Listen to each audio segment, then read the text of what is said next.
What else do you need? Pardon? Love. You ever notice that you get, one kid or kids, and they're very loving kids? Like, in fact, I used to tuck my parents in at night and give them a kiss goodnight. And then, like you'll find a kid in the family that will play kissy face with everybody, and I love you, I love you, I love you, and then they can start moving out in the neighborhood and they adopt everything that lives, moves, and breathes in the neighborhood. And then they get a little older and they become a part-time assistant and veterinarian, and then they become a candy striper in the hospital, and then they run the student peer counseling center, and all this stuff, see, it shows love and taking care of and giving, and so that person's providing the family love, isn't it? What else does a family need? Fun. So you get another one. This is the little cutie, that everybody jokes about and laughs at and fusses over and clowns around and minimizes their feelings, but is always so much fun and relieves the tension of the family, because the tension up here is massive. I don't know if anybody's been in a relationship like that, but it's tense. You stuff a lot of stuff and it's not much fun. So now we got a kid that's going to provide us fun. What else does the family need? Worth. Needs worth. Well, how do we get that? Well, maybe this one's getting straight A's and being responsible. And maybe let's throw in worth and spirituality. And this one goes into the convent like my sister did. And she's going to be the spiritual leader of the family and give the family, spiritual worth as well as worth. And maybe I discover that grades are easy and I get my name in the paper because I play on three baseball teams and I'm good at it. And so all of a sudden my family has worth. And where does it come from? It comes from the kids. And how does the kid react to that? Well, not too great. You don't feel worth in yourself, but you're providing worth for the family with a lot of successful stuff. So now the family has worth. Maybe you get a prima ballerina or a star or a good athlete or whatever. What else does the family need?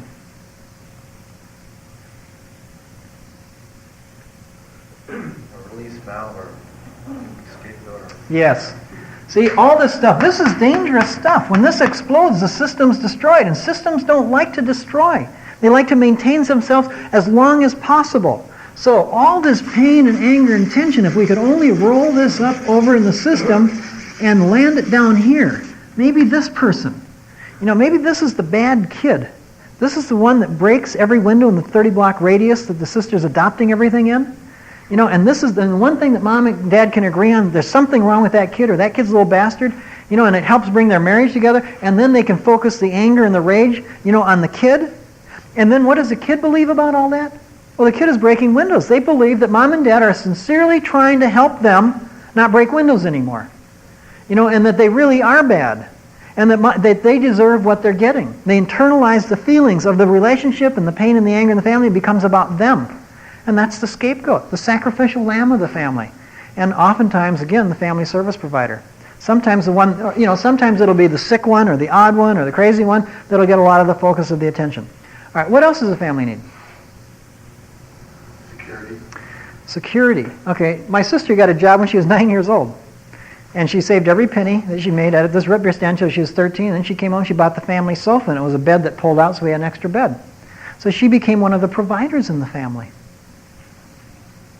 And with the shoe, she was providing some discipline. What else? Anything else? Name something.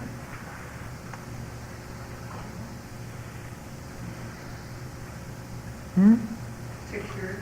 Yeah, someone already said security. Okay. Pardon? Responsibility. So you get these kids that are responsible in the family, that are taking care of the responsibility. Do you think Dad feels good about his life? It's like, sometimes in junior high, they ever ask you what you want to be when you grow up? Write a little essay on that. That essay. He didn't write, I want to be an alcoholic and have lots of health and job problems. No, that wasn't his goal in life. But he isn't feeling good about what, no matter how successful he is, he doesn't feel good about it. So what's he do? He picks a kid and says, hey, you go out and do this for me. You be the success that I wasn't. Or be the success that I am that I can feel even better about. Be an extension of Dad. Is Mom feeling good about her life? Was there in junior high essay, I want to marry the guy next to me who decided to be an alcoholic. No, we don't want that in our lives, but it happens. And so what do? We try to vicariously experience the parts of our lives that we couldn't experience otherwise through our kids. And so I had a client, and she was in med school. And she said, I hate blood. I don't want to be in med school. She's depressed. She's having problems. She didn't want to be in med school. She couldn't quit because that was her mother wanting her to be in med school. That was her mother in med school. So she couldn't quit. Then she had a sister who was, drug dependent and acting out sexually, and the sister in the therapeutic process ended up talking about a mixed message that she got from mom about mom said, don't be a party girl. And I said, Republican or Democrat, but that wasn't really what it was about. But, mom was saying, don't be a party girl, which means don't mess around. But mom wanted some time for herself to experiment and have fun and live life and be free and loose and not shackled by, the family she came from or the family she never took time. So by the time this girl was 12, she was saying, like being pushed out on dates, pushed out into activities way beyond what she was capable of handling. And mom was vicariously experiencing that stuff. And by the time she was 13, she was sexually active. 14, she was chemically dependent. And mom was still vicariously experiencing it, even though giving her a mixed message about it. So it's like mom and that family had an extension of one side of her and another side of her. Sort of like a light and dark side of mom, that the kids were acting out. What else? Does the family need anything? Social outlet, mediating. Where's that going to come from? It's going to come from who mediates in this family? Who provides the social outlet? Who provides the fun? It comes from the kids. Okay, there's more. There's a lot of different roles. Now, one of the keys about roles that there's a lot of role theory that are static. Like this one is that one's that one's that. It doesn't work that way. You change roles. In my own life, I started out, I was a mascot. I had a lot more hair than I have. And actually, I'm embarrassed to say, it was kind of cute. I was long, curly, blonde hair. And the family thought I was cute, too, not just me. This was consensus here. And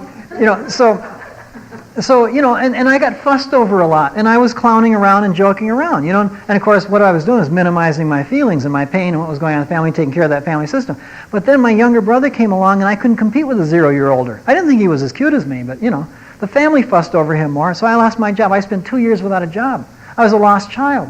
And to this day, I have feelings about that lostness inside me. Like I don't really have a place. That's probably why I fly around the country. Anyway, so my place is with United. But I remember sitting on the steps of a friend of mine's house for 2 years. I said, I don't know, what do you want to do? He says, I don't know, what do you want to do? I don't know, what do you want to do? I don't know, what do you want? For 2 years, we did nothing but that. We didn't have a place. We didn't know our place. We didn't even have a real role. And then I found a place. I found two things. I did well in school in baseball, and so I became a family hero. My dad would start bragging about me and feel good about the family. Everybody say, hey, that's a good family. Look at that kid. And then I also found that my mom needed a husband, so I became her husband. And this is my career at 9 years old, and I'm in the therapy business. All right. So then I start developing, my shoplifting and addictive behavior. So I get into an addict role. And I think I know I'm a victim of what's going on in the family, so I have that. I have several roles. It's not just a role, and then we change roles, but the roles all leave their mark. They leave their impact. And within the roles are a problem because we don't get to have our feelings about the family because of the role, and we don't get to have our feelings about the role because of the role. Does a hero have feelings? They always have to look good. The lost child, no one to talk to about feelings, the mascot, nobody gets to have their feelings. Mediator, the general in the family, the surrogate spouses, dad's mom, dad's dad, whatever role it is, you don't get to have your feelings about it. That's one of the problems. However, I'm going to ask you a question. This is a serious question. Who in this family is sick? Everybody. Oh, well, good. Go down to your local school system, talk to the administrators, and then, and say, that kid that's getting straight A's and is the captain of everything in this school, that's one sick kid, and we better get him some help. They're going to get you some help. And that kid that's, that's going in the convent, that's running a student peer counseling center, veterinary assistant, adopting everything that lives, moves, and breathes in the world now? Sick kid, let's get that kid some help? That kid that's the captain of the football team, like that 140-pounder, that plays tackle, right? And tackles everybody inside, during, and after, and before the game. It's good. That's even the scapegoat, right? And he's doing wonderful sometimes. So who else? And that kid that's always, the running the student pep fest, most popular kid in the community. Syndicated TV show already. At the age of 13. Everybody knows him. Happy kid, sick kid. Let's get that kid some help. No, they don't look sick, do they? They look just fine.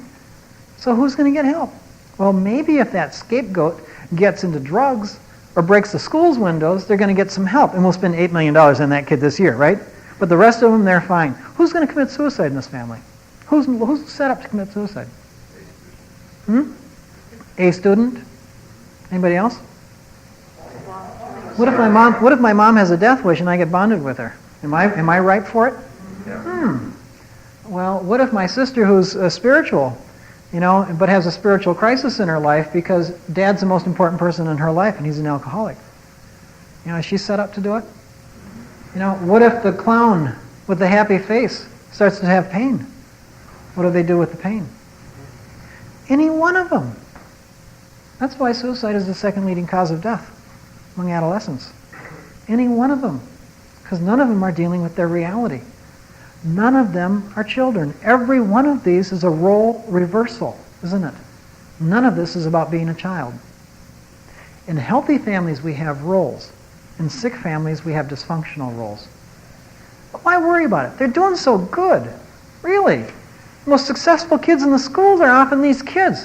Why worry about it? Well, I'm going to tell you why worry about it, okay? But to tell you why worry about it, I want to go to Vietnam. Okay? We sent a bunch of kids to Vietnam. 558,000. Now, some of them didn't do too well over there. Some of them acted out. Some of them became spiritual. Some of them joked around. Some of them, they got into a lot of roles. But what do you think most of them wanted to do when they were in Vietnam? They wanted to get the hell out of there and get home. That's what most of them wanted to do, right? Most of them did. 500,000 came home, right? Close to that anyway. But you know what's happened since the war? I've heard that more have died since the war than during the war. 5, 10, 15, 20 years later, there's suicide galore, there's depression, there's family violence, they're in jail, they're back in drugs, or newly in drugs. What's going on? Well, it became such a big problem that the government had to look at it. And you know what's big then? And what the government came up with was, they came up with this great theory. This theory says that if you go through a crisis, when do you break down? If you go through a trauma, when do you fall apart? Oh, God, they could have saved a lot of money by talking to any one of us, couldn't they? Wonder how much they spent on that to come up with that. But they did come up with a great name for it called post-traumatic stress disorder. Delayed stress reaction, syndrome, whatever you want to call it. See, all it means is that the vets went through this horrible time, and then some of them got back, crashed immediately. Some of them nosedived. Some of them seemed to be doing better and then crashed. Some of them, whatever. But at some point, they're crashing. Now, a couple of things. First of all, I've worked with a lot of the vets, and so far, it seems like most of them I've worked with have come from violent or alcoholic families. That's one thing. And the other thing is, aside from the vet situation, I think this is our Vietnam War. And I think that we look good here, and we can look good for a while afterwards, but the trauma and the feelings catch up with us. And it may be the first year out when we become bulimic. And it may be 2 years out when we can't have relationship. It may be 4 years out when we have intimacy problems in the relationship we have, or we have our first child, we go through abandonment issues. It may be 6 years out when we start, acting out, shoplifting, obsessive overeating. It may be a gradual weight gain. It may be where we have starting to have rage attacks. It may be when we have adolescents, we're trying to control them, we go crazy and trying to control our adolescents. It may be any one of a number of things that happen gradually or immediately or whatever. It's going to hit us. And that's what the adult children of alcoholics are saying. I love that program because any adult child of alcoholics that walks into that program is saying family systems is true. They're representative of what I've been struggling with and teaching and fighting with for years and years and years. And now all of a sudden there's this whole massive program that says, hey, you're right. It really, my life has been affected by what happened in my family, even though it didn't look like it. Okay? What can we do about the problem? Well,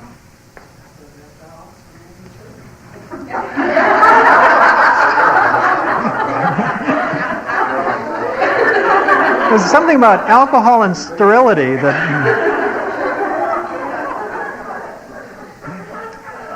they'd adopt. Let's erase alcohol. Now we have this problem, don't we? We have prohibition, or at least we have one hell of a treatment center right in that eraser. Okay, so now we don't have the problem, right? Wrong. We still have the problem? You mean it doesn't just alcohol? I think that you could put anything in there. You could put the leg that Dad lost in World War II that he's bitter, paranoid, and resentful about, and everybody tiptoes and walks on eggshells around Dad's anger and bitter and paranoia and resentment. And do you have a different system? Not really. Maybe Mom was an incest victim when she was 3 or 4 years old. Maybe she doesn't even remember it. But she's got mood swings, distrust, rage, relationship problems, intimacy problems, triangulation problems because of the incest. But she doesn't even know that happened to her. She doesn't know why she feels crazy, why she dissociates. Is the family revolving around that? Maybe Dad's parents died when he was 9. And he's convinced, because he had to work hard ever since, that the only way you get through anything is work. And what he's really doing is never dealing with his grief. Maybe he never got anybody to say, hey, you need to cry. You need to have your grief problem. And he's stuck there so no one can be sad, no one can feel, and everybody has to work hard. Is that any different? Or maybe Dad's always gone working. Or maybe it's an eating disorder. Or maybe it's MS. And 2 to 8 months, 8 days a month, Mom is just raging and angry and upset, and the whole family walks around eggshells. Maybe it's a disease. That is being denied, or the feelings about it are being denied. I believe that any kind of a problem or dysfunction that sits in this middle here that has a denial system about it is going to set up the system. And that could be a lot of things. It could be sexual abuse. It could be incest. I'm going to talk about sexual abuse for a little while. Are there any questions about this system first? Okay, let's talk about sexual abuse, because this is a big one in our society. This is one that's swept under the rug most of the time. The massiveness of it is swept under the rug. The impact of it is swept under the rug. We don't like to look at it, and when it comes out, you know what happens? We send it through the court system, and it gets swept under the rug again because the court system can't handle sexual abuse. Why? Well, incest victims, especially if they're children, don't make very good, witnesses. They're dissociated. They weren't home while it was going on. Leave the body. That's dissociation. That's their protection. So there's feelings of unreality about it. When the core of who you are, your sexuality, myself as a man, if I'm a child and that gets twisted and shamed and abused, then how am I going to talk about what happened to me? Maybe I'm going to say something else that either did or didn't happen to me, but it's parallel. And then I get into court and I talk about that, and it gets thrown out because they can prove that it didn't happen. When the reality is, I've convinced myself as a child that happened because I couldn't face what really happened. Or maybe the memory loss, or maybe the identity problem is there. And so our courts don't work very well with sexual abuse victims. And then we think, aha, this stuff doesn't happen. These kids are lying. They report this stuff. Kids lie maybe really overall about the same amount as adults lie. They don't lie very often about being sexually abused, especially by their parents. Even if they get mad at their parents, that's not something that would normally come up. Most of the reports about sexual abuse we find to be true, or at least we believe to be true, but a lot of them do get thrown out, a lot of them get covered up. Sexual abuse in our society, incest occurs, severe incest, at the rate of about 1 out of 100 families. Now, if 1 out of 100 families had the flu, what would we call that? Sure. You've been hearing about the incest epidemic lately? No. But that's low. That's high. The statistics are, it's not reflecting what's really going on. I work with a lot of people that work with incest, and they maintain a lot of it happens between somewhere in 1 out of 5 and 1 out of 10 families. I don't know if that's true, but I know it's a lot more than 1 out of 100. Do you know that 1 out of 4 women in our society get sexually abused before the age of 13? That we know of, that can talk about it, that can report it? So how many more don't know it, repressed it, dissociated from it, and can't talk about it and don't report it? 1 out of 4 before the age of 13 by someone over the age of 18. Do you know that 80% of the time they know who their attacker is? It's not some stranger. It's someone they know. 50% of the time it happens in their own homes. 20% of those times it's their natural father. I have a good friend, Renee Fredrickson, who's done a lot of research. And in fact, she did her doctoral thesis on incest. And she's discovered a lot, not just about the system, but she's done a lot of research in the statistics. And it's really shocking about sexual abuse and the statistics. In fact, it's shocking about violence in general. But and the clinics that we do you know that there's been a couple treatment centers that have started doing training about sexual abuse, and they've found that 70% of the women that come through for chemical dependency treatment are sexual abuse victims. 70%. Now, I know it won't be that high outside of therapy or treatment, but I know that it's higher than the 25%. I guarantee that. And I believe that most of the women that have been, I don't know about most, that's not good, but a lot of women who have been sexually abused have no idea of it. I think our mental institutions are filled with sexual abuse victims who have dissociated from the abuse but have all the feelings of the abuse and the betrayal and the horror and the shame and the disgust and damaged goods syndrome. They don't like their bodies. They feel dirty. They get into compulsive, obsessive behaviors. They get into fears, phobias, paranoias, and a seeming craziness that can put them into mental institutions. And I believe that they're filled with women that have been sexually abused and violated in a lot of different ways, and that they end up there instead of dealing with it. I went to a Carl Whitaker workshop, and Carl was talking about a study they did in the 30s that said, I don't know much about the study, I just got a drift of it, but it seemed like that they found out that a high percentage of women in mental institutions had sisters who were incest victims. Some of them decided then that it must be easier to have had sex with dad than to want to have sex with dad and not had it, so that drove them crazy. I mean, that's absurd, but, or some jealousy thing about it. No, it's like, if you know that you were abused, it's easier to live with it. If you make it explicit, it doesn't feel as crazy as when it's covert and covered. That's the key part of sexual abuse. To be able to make it explicit, have your reality, and have the feelings about it. But sometimes, because of the age that it happens. Renee has talked about ages, and she says that women get abused like this. That like this is the first rise in incidence, although there's definitely an infant thing there, and that's 3.5 years old. And then it drops off, and 9 years old is 9.5 is the next rise in incidence, and then it drops off through adolescence. It's like incest is not about adolescent sexuality. It's dropping off then. It's not even really about sex. Incest is no more about sex than alcoholism is about thirst. Incest, it's about, she says it's about compensatory masculinity. It's about, psychopathy, inability to see other people's pain is real. It's about sexual addiction. It's about what men get taught about sexuality. The acting out within the home, what they can't act out outside of the home. It's about paternalism, it's about power, it's about rage, it's a lot of things, but it's not about the child's sexuality. That is what it's not about. And the thing is, and this is the average age of penetration is going to occur that's going to occur 9 years old. Now, the thing is that, how do you remember? Don't most of us block out painful memories? Something happened to us in our past that's painful. Don't we just kind of block? Most of us. Some people remember everything and that's how they survive, but I believe that a lot of people block out those painful memories. And this is going to be one of them that's going to be wanted to be blocked out. Now, sometimes you can't block it out because it's a series of traumatic events that goes on and on. But a lot of times, and I think there's a lot of sexual abuse that goes unremembered and unreported because it's an incident or a short-term series of incidents. And I have a belief that it's tied in a great deal with alcoholism.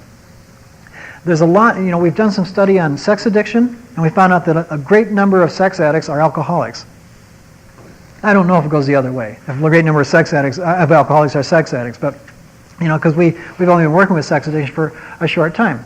But if a person is an alcoholic and has, some sexual compulsion even, we'll say, and they might want to act out and have affairs or pornography or whatever it is. But what is alcoholism but maybe a breakdown of boundaries? And I think that a lot of alcoholics, their boundaries break down and they are more likely to act out sexually with their own children. But I also believe that they might not have sort of what it takes to be an incest offender, and they get scared of that boundary violation and they stop. And because of alcoholism and this thing called selective memory, not blackout, but alcoholics have selective memory as well, that they will repress and not remember the incident a lot of times, and then the child, because of the early age that it happens, dissociation or what you call incest, like maybe if there wasn't penetration, the child won't call it incest, or maybe they're being told something, or maybe they just think dad was being funny at the time when he was drunk, or whatever they think, but the child will lose the reality very often of what happened. But it still impacts their feelings, impacts their relationships. It doesn't take more than once to impact how a person feels about themselves and their trust level and their sexual relationships. I think it's another reason why disorder of desire is one of the common sexual dysfunctions, and why so many of us have sexual problems. I think there's a lot of sexual abuse that goes unreported.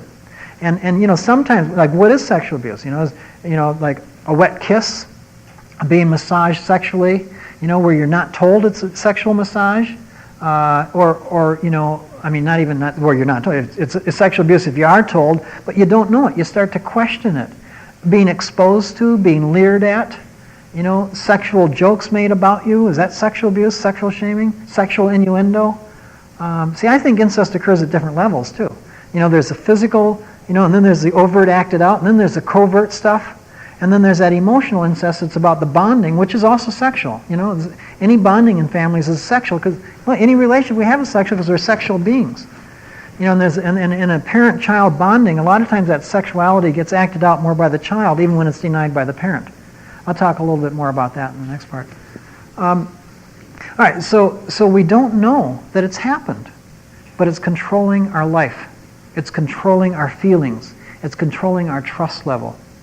Now, for males, it's a little different. I think males have as much denial about being sexually abused as women, but it's a different kind of denial. Males get abused at a different age. There's this, infant lump again, but then the average age the median age for a male to get sexually abused is between 13 and 16 years old. Remember that abuse is about power differential. Age, size, experience, wisdom, role, teacher, student, kind of, therapist, client. Then it's a setup for abuse because of power differential. All right, now, when a male gets sexually abused by another male, look at what an adolescent male is supposed to be like. They got this belief, I'm supposed to be in charge of myself, macho, kind of tough, And would an adolescent male, even when it's an older male or a more powerful male that abuses them, admit that I'm a victim of sexual abuse? No. They might question whether they like the experience. They might say, no, I didn't like it.